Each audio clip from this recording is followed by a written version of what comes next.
Ian Botham, or should I say Lord Botham, the Brexiteer, comparing the woke BBC to the EU. Delighted to say I've got political commentator Patrick O'Flynn as a guest on the channel again today to discuss this. Patrick, how are you? I'm really well, Michael. How are you doing?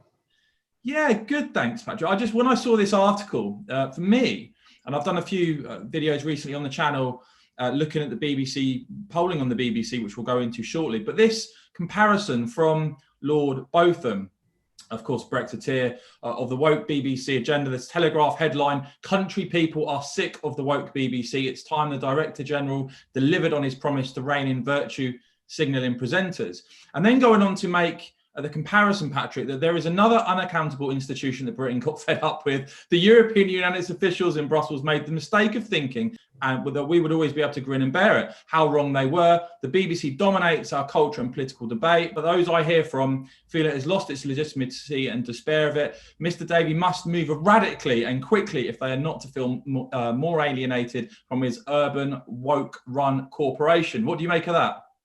Well, I think it's a really well-written piece and well-argued piece, actually.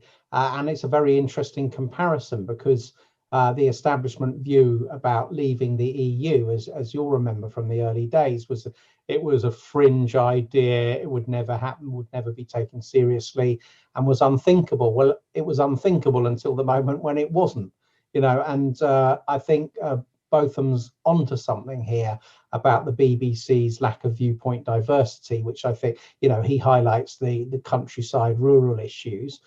Equally, over most of the last year, there's been only one view, for instance, on taking a knee and BLM at football matches embedded in its sports coverage.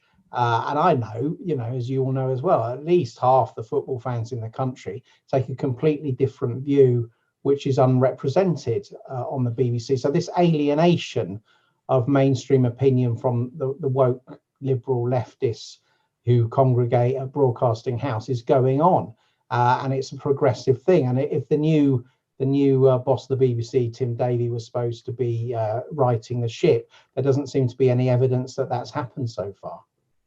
What do you think it says? Again, Lord Botham, Sir Ian Botham, writes in this Telegraph piece, he said, since I joined the House of Lords, a lot of people have been writing to me about the BBC.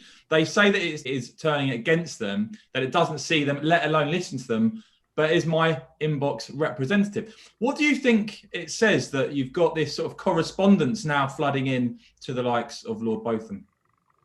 Well, I think, one big bugbear is the BBC effectively breaking the promise to fund free licenses for the over 75s, and that has created enormous resentment from an audience that feels less and less well served by the BBC. So I certainly think that is a factor in the equation, and he draws attention to that. Is his inbox, he says, representative of wider public opinion? I think it's representative of a really big segment of public opinion, getting on behalf of public opinion.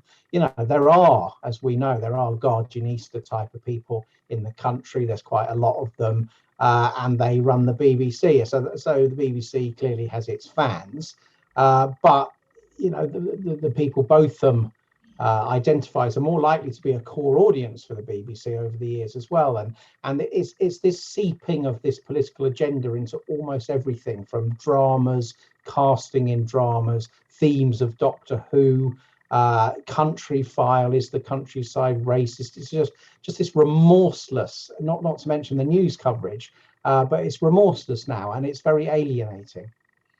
Yeah, I found the comparison with the EU and the BBC interesting, Patrick, because you, like me, Brexiteer for a long time now, and I just sense around the country, when you look at the polling in particular, and we'll come on to that in a minute, there does seem to be a groundswell that's going sort of partially unnoticed, I think, in Westminster. Obviously, we've seen the rise of the Defund the BBC campaign, of people really just having had enough of the BBC's output, turning against the licence fee. Do you think it's fair to say that feeling is growing across the country, do you think? I do think it's growing, and I think this year, hopefully, we're getting two alternative news channels. Is it GB News and News UK coming on stream in the spring, hopefully? And I think providing the production values of those programs are good. They're going to take a huge chunk of TV news viewers away as well. So, I mean, in the polls, what struck me was the slide in the proportion of people saying the license fee is good value for money. I mean, given all the channels you get from the license fee and the websites and whatever, and given that the license fee is a lot less, say, than a subscription to Sky, they're really going some to make the majority of people think it's not good value for money. I mean, I'd have thought, you know, in the round, that's one thing you could just about give the BBC, that because it's got those economies of scale.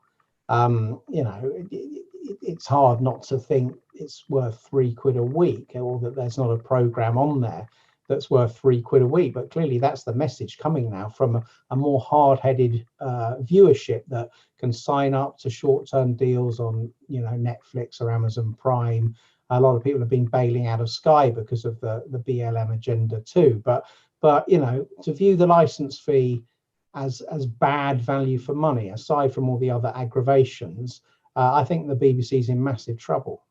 Yeah, just to give the figures on that, because I did do a video on this before, but just to remind people, this is YouGov on the 4th of January this year, so this is very recent. 61% of Brits now, according to YouGov, don't think the BBC licence fee is good value for money. Only 28% do. That goes up to 76%, Patrick, of Conservative and Leave voters do not think the BBC now offers value for money. What do you make of that? Well, I was astonished because I looked at those breakdowns like you did, and even Lib Dem and Labour voters, right, only 52% of them think it's good value for money, and I think 41% say it's not. So even in that part of the audience, you would think that they'll be loving the BBC, and we're traditionally told it's one of the greatest things about our country. You know, only a tiny majority in that section thinks it's good value for money. So, and as you say, there is still a notable divide on grounds of whether you'll leave or remain, which is perhaps unsurprising. But I also looked, you know, at the social class breakdown. C2DE, traditional working class, 64% say not good value for money, against 23% say it is. But, you know, it's not that much better among ABC One voters. It's 59% say not good value for money. So something's broken there, and I think Tim Davie may understand he's got a massive job on his hands, but whether the overall senior reaches of the BBC quite understand the trouble they're in, I'm very doubtful, because they mainly talk to each other and people like themselves. Just the other question that YouGov asked as well, they asked a question about in the future, how do you think the BBC should be funded?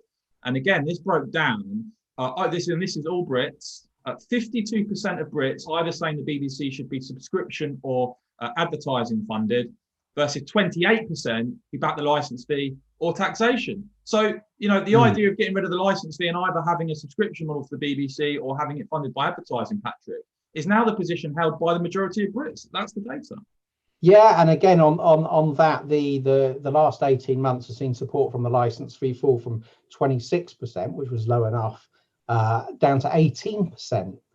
You know, the one thing I suppose the government and other broadcasters may say is that it's all very well for the most favourite option to be advertising revenue, but is there enough advertising revenue to go round?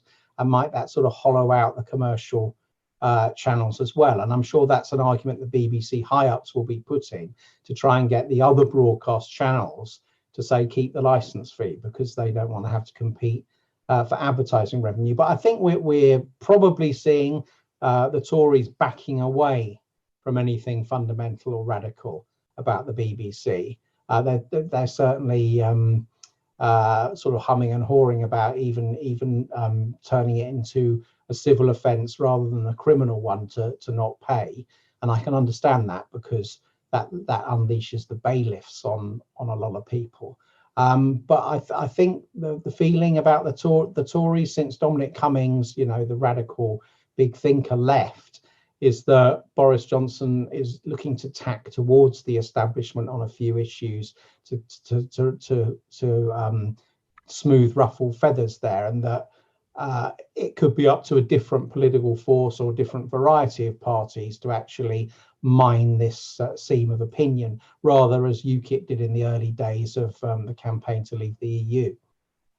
And finally, Patrick, what's undeniable, whether you're pro or anti-licence fee, whether you're the biggest fan of the BBC or you basically don't watch any of it, which, by the way, a lot of people on this channel in the comments tell me now, they just simply do not use the service, so why should they have to pay for it? But one thing that is undeniable, no matter where you sit in this debate, is that this issue is being discussed more and more and more by the likes of Sir Ian Botham, Lord Botham, by the likes of Defund the BBC and others, Patrick. Where do you think this debate will head in 5 to 10 years? Do you think in a decade or in 5 years even, things will have shifted radically? Will we be moving towards the end of the licence deal, or do you not see that happening?